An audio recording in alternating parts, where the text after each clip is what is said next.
હરિયાણાના સિરસા જિલ્લાના ભારતમાલા રોડ પર બુધવારે એક મોટો અકસ્માત થયો હતો, જેમાં ગુજરાત પોલીસનું વાહન એક અજાણ્યા વાહન સાથે અથડાયું હતું. અકસ્માતમાં ગુજરાત પોલીસના 3 કર્મચારીઓના ઘટનાસ્થળે જ મોત થયા હતા. એક પોલીસકર્મી ગંભીર રીતે ઘાયલ થયો હતો. મળતી માહિતી મુજબ આ ઘટના બુધવારે સવારે 5:30 વાગ્યે બની હતી. ગુજરાત પોલીસની એક ટીમ ડબવાલી વિસ્તારમાં આવેલા વેડિંગ-ખેડામાં એક કેસની ઓળખ કરવા માટે આવી હતી. માહિતી મુજબ લગ્ન સ્થળે પહોંચતાની સાથે જ તેમની કાર એક અજાણ્યા વાહન સાથે અથડાઈ ગઈ હતી. આ ટક્કર એટલી ગંભીર હતી કે કાર સંપૂર્ણપણે ક્ષતિગ્રસ્ત થઈ ગઈ હતી. આ અંગે પોલીસ સ્ટેશનના ઇન્ચાર્જ બ્રહ્મપ્રકાશના જણાવ્યા અનુસાર ઘટનાસ્થળેથી પંજાબ નંબર પ્લેટવાળી એક કાર મળી હતી. આ આધારે પોલીસ અજાણ્યા વાહનને શોધવાનો પ્રયાસ કરી રહી છે. આ મામલાની તપાસ પોલીસ ટીમ દ્વારા કરવામાં આવી રહી છે. હાલમાં ડબવાલી સદર પોલીસ સ્ટેશન ઘટનાસ્થળેથી અકસ્માતના વાસ્તવિક કારણ વિશે માહિતી એકત્રિત કરી રહ્યું છે. અંગેની માહિતી ગુજરાત પોલીસને પણ આપવામાં આવી છે.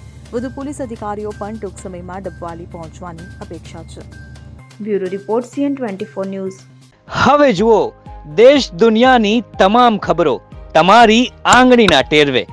ઉઠાવો મોબાઈલ અને Google Play Store પરથી ડાઉનલોડ કરો અમારી CN24 ન્યૂઝ મોબાઈલ એપ.